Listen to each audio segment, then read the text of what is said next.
কয়েকজন গুরুত্বপূর্ণ মন্ত্রীর সঙ্গে জরুরি বৈঠকে বসেছেন ইসরায়েলের প্রধানমন্ত্রী বেনিয়ামিন নেতানিয়াহু। বিষয়টি সম্পর্কে অবগত একটি সূত্রের বরাত দিয়ে সিএনএনের এক প্রতিবেদনে এ তথ্য জানানো হয়েছে। প্রতিবেদন অনুযায়ী বৈঠকে উপস্থিত রয়েছে কৌশলগত বিষয়ে সংশ্লিষ্ট মন্ত্রী রন ডারমান, পররাষ্ট্রমন্ত্রী গিদেওন সার, প্রতিরক্ষামন্ত্রী ইসরায়েল কাজ, শাস পার্টির প্রধান আরিয়ে দেরি, জাতীয় নিরাপত্তা মন্ত্রী ইতামার বেনগভির, অর্থমন্ত্রী বেজালেল স্মোট্রিচ। এর আগে নেতানিয়াহু তার নিরাপত্তা মন্ত্রিসভার সঙ্গে বৈঠক করেন। এদিকে ইসরায়েল ও ইরান যুদ্ধবিরতিতে সম্মত হয়েছে বলে জানিয়েছেন যুক্তরাষ্ট্রের প্রেসিডেন্ট ডোনাল্ড ট্রাম্প। হোয়াইট হাউসের এক কর্মকর্তা বলেছেন, ইরানের হামলা বন্ধ করার শর্তে ইসরায়েল যুদ্ধবিরতিতে সম্মত হয়েছে। অন্যদিকে টাইমসের এক প্রতিবেদনে বলা হয়েছে, যুদ্ধবিরতিতে রাজি নয় ইরান।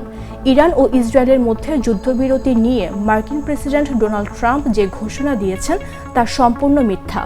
ইরানের শীর্ষ কর্মকর্তা বলেছেন, ইরান এখনও যুদ্ধবিরতির কোনো প্রস্তাব পায়নি। তাদের কাছে এমন কোনো প্রস্তাবের প্রয়োজনও নেই।